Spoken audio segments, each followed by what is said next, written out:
In the stillness of the night, when silence reigns, some claim to hear the whispers of the unseen. Today we delve into the intriguing world of ghost sightings, an enigma that has fascinated humans for centuries. What draws us to the paranormal? Perhaps it's our innate curiosity, our desire to know what lurks beyond our understanding, or maybe it's the thrill of the unknown, the shivers down our spine, the heart pounding in our chest. There's a psychological aspect to it as well. The human mind is an expert at identifying patterns and faces, even where none exist. This phenomena, known as pareidolia, might be why some of us see specters in the shadows. Of course, the topic of ghosts isn't without its controversy. Skepticism abounds, with many dismissing these spectral sightings as mere figments of an overactive imagination. But despite the doubts and debates, these haunting narratives continue to captivate us. Whether you're a believer or a skeptic, one can't deny the allure of these eerie tales. Our first spectral tale takes us to Hampton Court in England, home of the infamous Grey Lady. This grand palace, brimming with history, was once the favorite residence of King Henry VIII, a monarch known for his tumultuous reign and a string of ill-fated wives. But it's not the spirit of the infamous king that haunts these halls. Instead, the Grey Lady, known to some as Sybil Penn, is the ghostly resident who has made a name for herself here. Sybil Penn served as a nurse to Elizabeth I. Her life was uneventful until her untimely death due to smallpox in the late 16th century. Yet it is in her afterlife where the story becomes truly intriguing. Her restless spirit is said to have been stirred when her tomb was disturbed during the 18th century. Since then, she has been seen wandering the corridors of Hampton Court, her gray form drifting through walls and closed doors. Over the centuries, countless visitors and staff have reported eerie encounters with the Grey Lady, the chill of a ghostly presence, the faint sound of spinning wheels from an ancient spinning wheel once used by Sybil, the fleeting sight of a gray figure.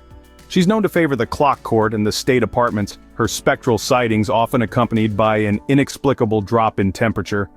Perhaps the most compelling evidence of the Grey Lady's existence is the infamous CCTV footage from 2003. The palace's security cameras captured an ethereal figure, cloaked in gray, closing a heavy fire door. The footage sent waves of excitement through the paranormal community and remains one of the most scrutinized pieces of ghost footage to this day. The Grey Lady's tale is one of history, mystery, and a touch of sadness. For more than 4 centuries, she has wandered the halls of Hampton Court, her presence a chilling reminder of the palace's storied past. Whether you're a skeptic or a believer, one thing is certain. The Grey Lady of Hampton Court remains one of the most compelling ghost stories to date. From the Old English castle, we now travel to the Stanley Hotel in Colorado, the inspiration behind Stephen King's The Shining. Nestled amidst the splendid Rockies, the Stanley Hotel boasts a history as colorful as the landscape it's set in.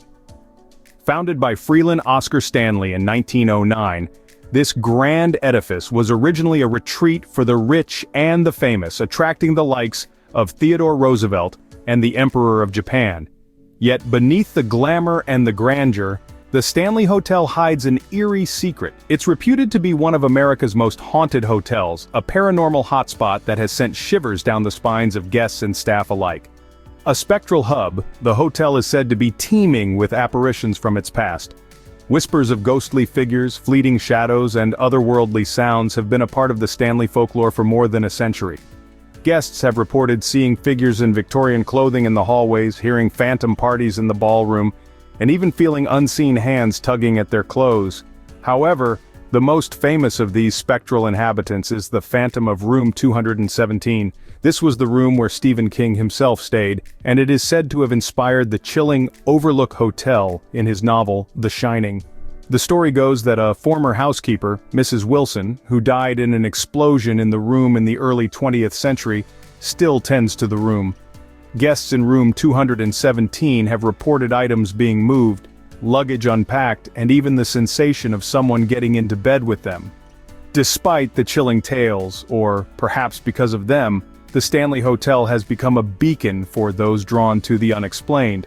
It's a place where the past and the present collide in the most unexpected ways, and where the veil between this world and the next seems perilously thin. The Stanley Hotel continues to intrigue and terrify, making it a must-visit location for paranormal enthusiasts. Our next stop is Gettysburg, a place where history and horror intertwine. In the heart of Pennsylvania lies Gettysburg, a small town with a grim past. In the summer of 1863, this now peaceful countryside was the stage for one of the bloodiest battles of the American Civil War. Over 3 grueling days, more than 50,000 soldiers from the Union and Confederate armies lost their lives, leaving behind an indelible mark of sorrow and tragedy. But it seems the echoes of that fateful battle have refused to fade away. Gettysburg is now considered one of the most haunted places in America, with numerous sightings of ghost soldiers and other apparitions. They appear, it's said, as an eerie reminder of the past, their spectral forms still locked in the throes of a battle that ended over a century and a half ago. Eyewitnesses have reported seeing whole regiments of ghostly soldiers marching across the battlefield, their ethereal forms illuminated by the moonlight. Others speak of hearing the phantom sounds of gunfire, cannon blasts, and the haunting melody of a distant bugle. Some have even claimed to have had conversations with these apparitions, only to have them vanish into thin air. One particularly chilling account comes from a local resident who recalls encountering a ghost soldier in her home. The soldier, she said, appeared distraught and kept repeating the phrase, "I can't find my regiment." Just as quickly as he had appeared, he was gone, leaving behind only an air of melancholy. But it's not just soldiers who are said to haunt Gettysburg. Sightings of ghostly civilians, including women and children, have also been reported. They are believed to be the spirits of those who perished in the crossfire or were left to deal with the horrific aftermath of the battle. These stories, while spine-chilling, also serve as a poignant reminder of the human cost of war. The spectral inhabitants of Gettysburg, it seems, are not merely ghosts, but echoes of a time when brother fought against brother, and the nation was torn apart. Gettysburg remains a haunting reminder of a bloody past, its ghosts forever etched in time. Our final stop is none other than the White House, where politics and the paranormal seemingly coexist. This iconic structure, the very heart of American politics, has stood tall for over 2 centuries. Its storied history is steeped in not just political intrigue and power struggles, but also in tales of the supernatural. Yes, you heard right. The White House is said to be home to a spectral assembly of former occupants, their spirits seemingly tethered to this world by unfinished business, or a deep-seated attachment to the place. One of the most frequently cited phantoms is none other than the 16th President of the United States, Abraham Lincoln. His towering figure has been spotted on numerous occasions, often in what was once his private office, now the Lincoln bedroom. Visitors have reported seeing him standing by the window, lost in thought, or pacing the room as if burdened by the weight of the world. The spirit of Abigail Adams, the wife of the second president, John Adams, is another well-known specter. She's often seen floating through the East Room with her arms outstretched, as if carrying a laundry basket. It's believed that she's repeating her old routine of hanging laundry to dry in this room.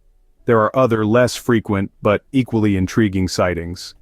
The ghost of Andrew Jackson has been said to let out hearty laughs from his former bedroom, while the spirit of Thomas Jefferson is known to play his violin in the yellow Oval Room.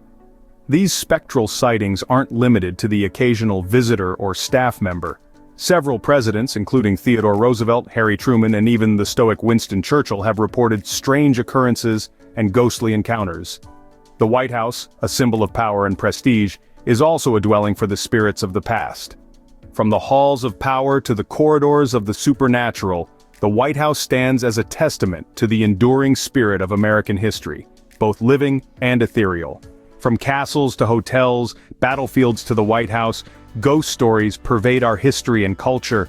We've journeyed through the chilling halls of Hampton Court, shadowed by the Gray Lady, and felt the spectral presence at the Stanley Hotel. We've walked the haunted fields of Gettysburg, hearing the echoes of a bloody past, and even dared to peek into the spectral happenings of the White House. These stories, these experiences, they form a compelling narrative of a world unseen, a world that perhaps exists just beyond our perception. And while the debate about the existence of ghosts is far from settled, it's important to remember that life is richer when we keep an open mind. After all, isn't it thrilling to imagine that we share this world with echoes of the past, with stories that refuse to be silenced by the passage of time? Whether or not you believe in ghosts, these stories continue to captivate us, blurring the lines between reality and the world beyond.